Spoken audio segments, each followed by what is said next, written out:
오늘 말씀의 제목은 우리는 지금 우상을 숭배하고 있는지도 모릅니다 라고 정해 보았습니다. 이 제목을 듣고 어떤 분들은 당황스럽기도 하고 이상하게 여기시는 분도 계실 겁니다. 혹시나 우리가 지금 하나님을 예배하고 하나님 앞에 함께하고 있는 이 우리의 모습을 두고 우리가 하나님이 아닌 우상을 섬기고 있다, 우상을 숭배하고 있다라는 것으로 생각해서 어떤 분들은 언짢게 마음이 드시는 분도 계실 수도 있겠지요.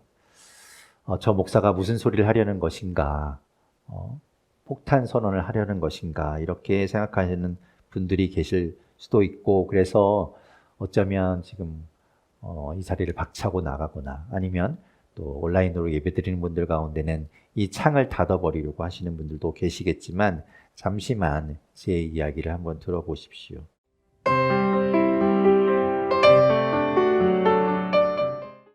제가 이야기하고자 하는 것은 하나님을 예배하는 것, 우리가 하나님을 예배하고 하나님 앞에 나아가고 이렇게 지금 우리가 예배드리는 이 모든 마음과 행위 자체를 우상을 섬기고 있다라고 이야기하려는 것이 아닙니다.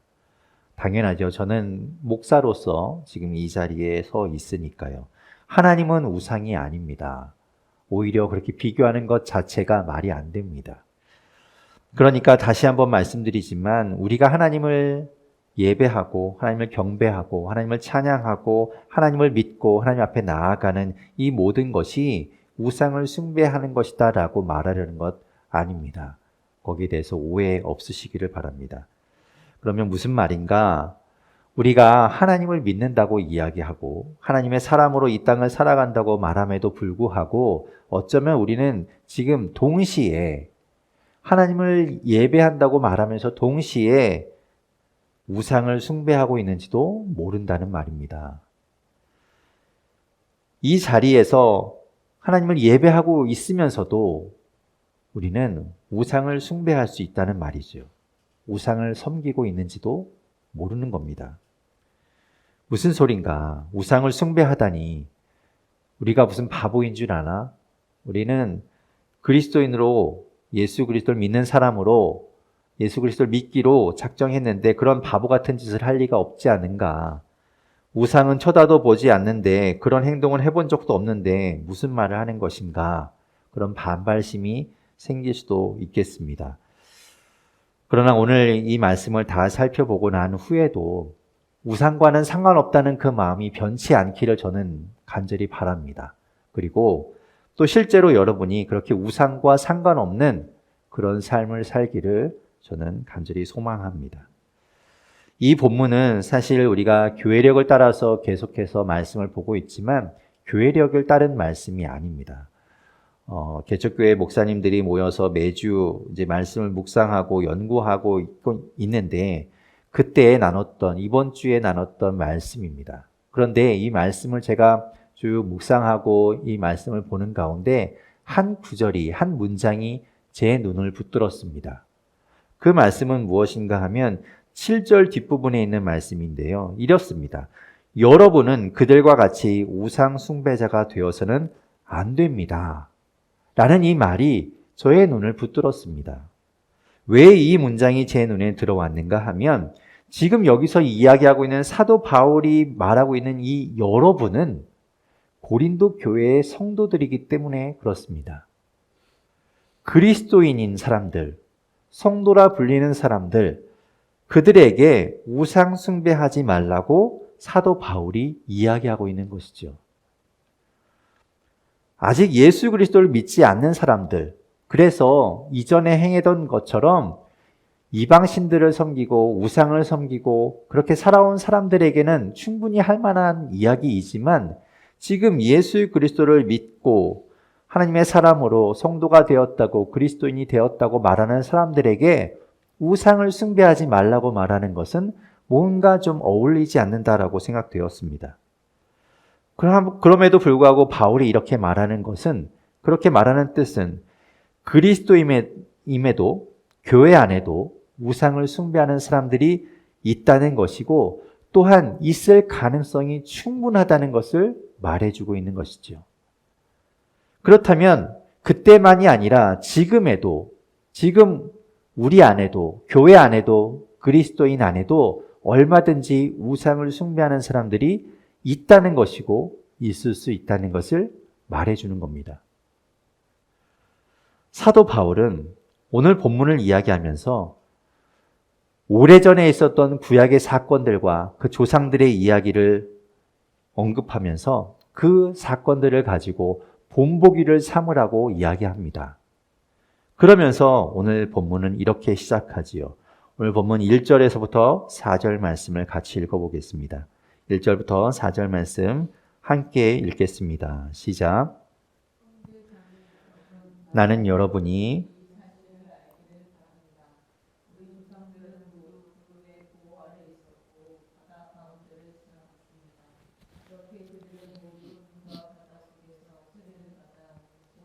속하게 되었습니다. 그들은 모두 똑같은 신령한 음식을 먹고 모두 똑같은 신령한 물을 마셨습니다.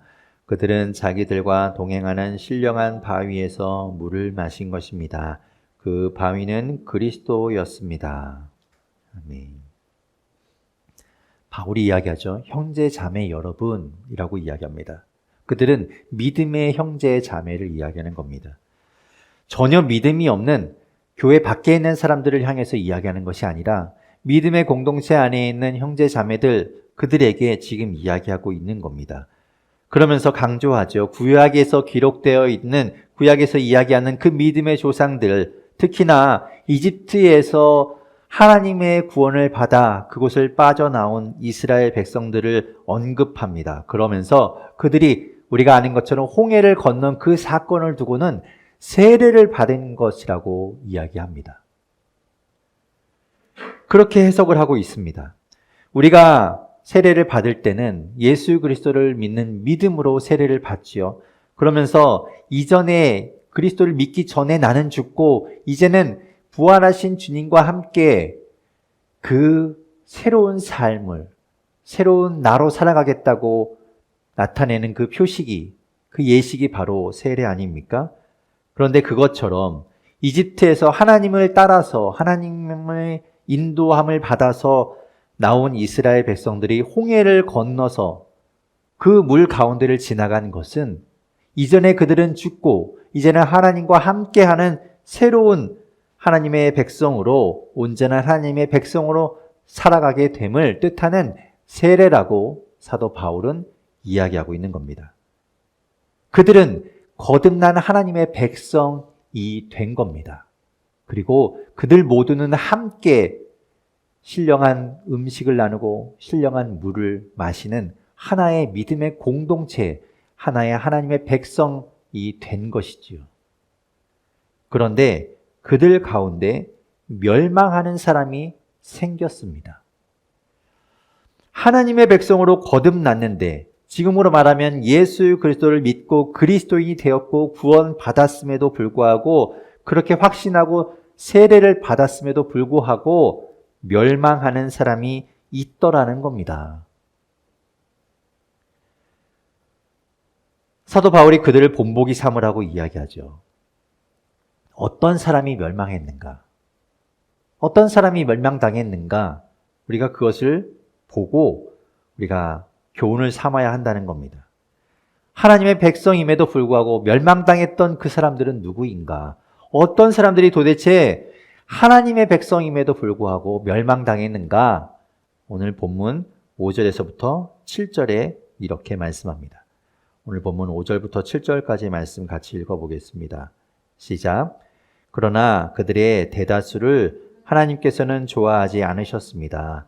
그들은 광야에서 멸망하고 말았습니다. 이런 일들은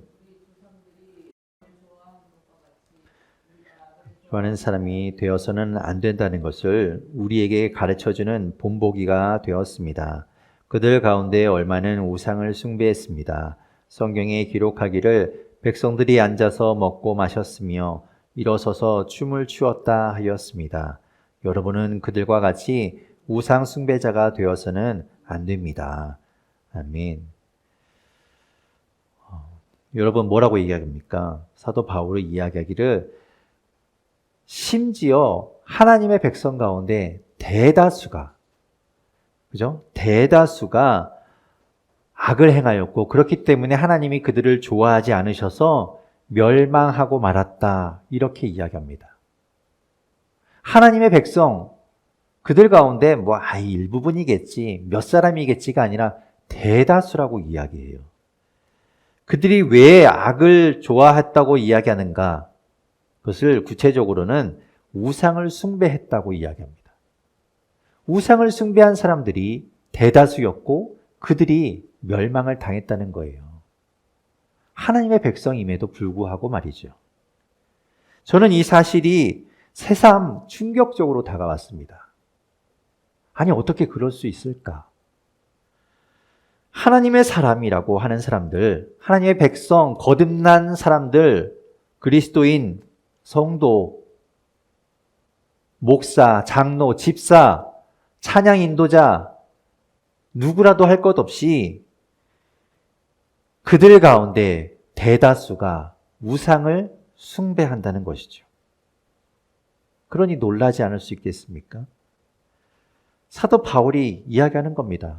여러분은 그들과 같이 우상 숭배자가 되어서는 안 됩니다. 우리는 우상 숭배를 이야기하면, 우상을 숭배하는 것을 떠올려 보면 우리가 떠오르는 장면이 있습니다. 여러분은 어떨지 모르지만 저는 이 장면이 떠오르는데, 앞에서 이야기한 것처럼 이 모습이 저의 머릿속에는 우상 숭배의 모습으로 떠오릅니다. 모세가 시내산에 올라가서 하나님의 말씀을 받지요. 그리고 십계명을 받는 그 동안에 산 아래에 있던 이스라엘 백성들은 기다리다 못해 금으로 송아지를 만들어 놓고 그것을 두고 하나님이라고 이야기하면서 그 앞에 제사를 지내고 난장판을 벌였습니다. 저는 그 장면이 생각이 나요. 우상 숭배하면 그 모습이 떠오릅니다. 우리가 생각하는 우상 숭배는 어쩌면 그런 모습일지도 모릅니다. 그러니까 우리가 우상 숭배, 여러분이 우상 숭배하고 있습니다, 이렇게 이야기하면 그 장면이 떠오르면서 나는 그런 적이 없다라고 생각하게 되는 것이지요. 그런데 사도 바울은 우상 숭배를 이렇게 이야기합니다. 우리가 그리고 있는 그 그림과는 전혀 다른 그림을 이야기합니다. 오늘 본문 8절에서부터 11절까지의 말씀을 같이 읽어보겠습니다. 시작. 간음하지 맙시다. 그들 가운데 얼마가 간음을 하였고 하루에 2만 3천 명이나 쓰러져 죽었습니다. 그리스도를 시험하지 맙시다. 그들 가운데 얼마는 그리스도를 시험하였고 뱀에게 물려서 죽었습니다. 그들 가운데 얼마가 불평한 것과 같이 불평하지 마십시오. 그들은 파멸시키는 이에게 멸망을 당하였습니다. 이런 일들이 그들에게 일어난 것은 본보기가 되게 하려는 것이며 그것들이 기록된 것은 말세를 만난 우리에게 경고가 되게 하려는 것입니다. 아멘. 우리가 생각하던 그 우상숭배의 모습과는 좀 다르죠. 바울은 이야기합니다. 간음하는 것이 우상숭배라고 이야기해요. 성을 사고 파는 것, 그것이 간음이고요. 내가 사랑하는 사람, 내 배우자 외에 다른 사람을 취하는 것, 간음입니다. 그리고 또 하나님을 믿는다고 하면서 다른 것에 기웃거리고 다른 것을 찾아다니는 것, 그것 또한 간음입니다. 민수기 25장에 보면 이스라엘 백성들이 광야를 떠돌다가 모압 땅에 있는 시딤이라는 곳에 머물 때에 그곳에서 모압 여인들의 유혹을 받아 모압 신을 제사하고 또 그 모압 여인들과 음행을 저지르게 되죠. 그것 때문에 하나님은 진노하셔서 전염병을 일으키시고 이스라엘 백성들은 2만 4천 명이나 죽게 됩니다. 간음한 사람들이 우상숭배자이고 그들이 멸망한 겁니다. 또 바울은 이야기합니다. 하나님을 시험하는 것이 우상숭배라고 이야기하죠. 하나님을 테스트해보는 것, 하나님을 내가 판단하려고 하는 것, 그것이 시험입니다. 민수기 21장에 이스라엘 백성들이 하나님과 모세를 향해서 원망을 쏟아냅니다. 불평을 쏟아냅니다. 도대체 이 광야에 먹을 것이 제대로 있기를 하나, 마실 물이 있기를 하나, 만나를 주시긴 하지만 그것도 매일 먹으니까 이제는 지겹고 지겹다. 도대체 이게 뭐냐라고 하나님 앞에 성화를 부리죠. 그 바로 앞에는 어떤 이야기가 나오는가 하면 이스라엘 백성들 중에서 얼마의 사람들이 가나안 족속에게 붙들려 갑니다. 그들은 힘이 없어요. 이스라엘 백성들은 힘이 없으니까 하나님 앞에 기도하고 간구합니다. 하나님 도와주십시오. 그때 하나님이 어떻게 하시는가 하면 그들에게 힘을 주셔서 그들이 가나안 족속을 물리치고 그 잡혀갔던 사람들을 찾아오게 하십니다. 그것을 경험했던 사람들이에요. 기도하니까 하나님이 들어주시거든요. 그래서 지금 이들이 원망하는 것은 단순히 불평하고 이제는 지쳤다고 말하는 것이 아니라 그들이 원하는 대로 하나님이 해주시기를 바라는 마음으로 요구하고 있는 겁니다. 대놓고 이야기하고 있는 거예요. 그래서 결국은 하나님께서 보내신 불뱀이 그들을 물어서 그들이 많이 죽게 되지요. 또 바울은 하나님을 향해서 불평하는 것이 우상 숭배라고 이야기합니다.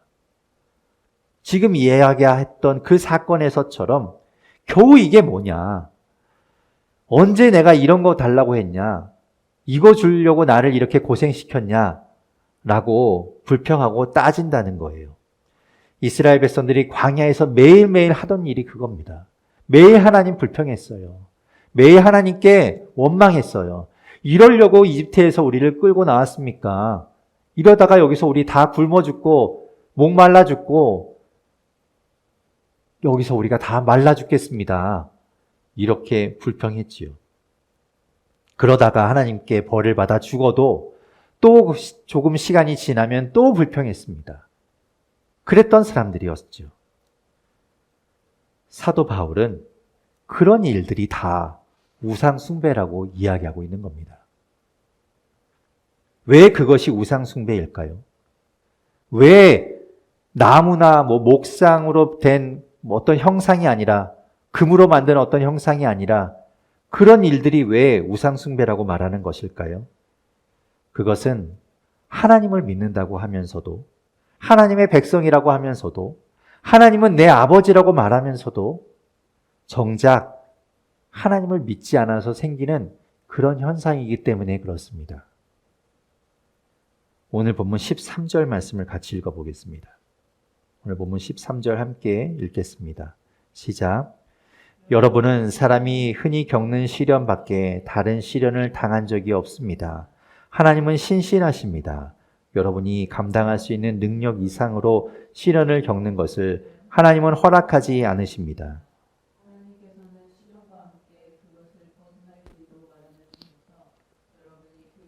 견디어낼 수 있게 해주십니다. 아멘. 우리가요, 하나님을 온전히 신뢰하지 못하니까 하나님이 우리를 책임지시고 우리를 주관하신다는 것을 확신하지 못하니까 다른 것에 눈을 돌리는 것이고 다른 것을 찾게 되는 것이죠. 그것이 우상 숭배라고 이야기하는 거예요. 하나님을 하나님으로 인정하지 못하는 것, 그것이 바로 우상 숭배라는 것이죠. 하나님은 신실하십니다. 하나님은 우리가 믿기에 충분하고 넘치는 분이세요. 시련을 허락하시는 분이 하나님이시고요. 또 시련을 벗어날 길을 마련해 주시는 분이 하나님이시고 또 그 시련을 견딜 수 있게 해주시는 분 역시 하나님이십니다. 결국에 쉽게 말해서 우리가 할 수 없는 것 하나님이 다 하고 계시다는 거예요. 하지만 그럼에도 불구하고 우리가 조금만 시련을 만나면 금세 우리는 조급해지고 불안해져서 다른 데 눈을 돌리고 허둥허둥 그런 모습으로 변해버린다는 것이죠. 곧 우상을 숭배하는 우리의 모습으로 바뀌어버린다는 거예요. 하나님께서 벗어날 길을 인도해 주실 텐데 내 바램대로, 내 바라는 대로 해주기를 바라면서 하나님을 시험합니다. 하나님, 이렇게 해줄 수 있겠냐고 하나님을 시험하는 것이죠. 그러면서 또 내가 그렇게 바란 대로 주어지지 않는 그 벗어날 길을 보면서 실망하고 불평합니다. 하나님, 내가 언제 이렇게 해달라고 했습니까? 저렇게 해달라고 하지 않았습니까? 이게 뭡니까? 불평한다는 것이죠. 그러면서 다른 것에 기웃거립니다. 에이, 하나님은 아닌 것 같아. 다른 거 찾아야 되겠어. 그리고는 끝내 하나님이 두렵지 않아집니다. 그래서 간음을 행하기도 하고 함부로 살아도 하나님이 나를 어쩌하겠어 이렇게 생각하는 것이죠. 말씀드린 것처럼 모두 다 하나님을 인정하지 않는 그런 공통점에서 나오는 현상입니다. 그렇습니다. 하나님을 하나님으로 온전히 인정하고 신뢰하지 않는다면 우리는 지금 우상을 숭배하고 있는 것입니다. 저 또한 마찬가지예요. 제가 원하는 대로 되기는커녕 정말 이해할 수 없는 일들이 제 삶에서 일어나는 것들을 보면서 하나님을 원망할 때도 있고요. 불평할 때도 있어요. 저 역시 우상 숭배하고 있는 거예요. 하지만 우리 같이 하나님을 신뢰했으면 좋겠습니다. 그렇게 정말 헛웃음밖에 나올 수 없는 그런 상황들 앞에서 그런 상황들을 겪어야 하는 과정들이 겁이 나고 두렵기도 하고 싫겠지만 하나님께서 우리 삶을 주관하고 계시다는 것, 하나님께서 우리를 인도하고 가신다는 것, 하나님이 우리를 버리지 않고 우리와 함께 하신다는 것 잊지 않고 그 하나님을 믿는 마음이 흔들리지 않기를 바랍니다. 저와 여러분을 위해서 저도 계속해서 기도하겠습니다. 끝까지 온전히 그 하나님을 신뢰하고 인정할 수 있도록 기도하겠습니다. 마지막으로 오늘 12절을 말씀을 제가 읽고 마치겠습니다. 그러므로 서 있다고 생각하는 사람은 넘어지지 않도록 조심하십시오. 아멘.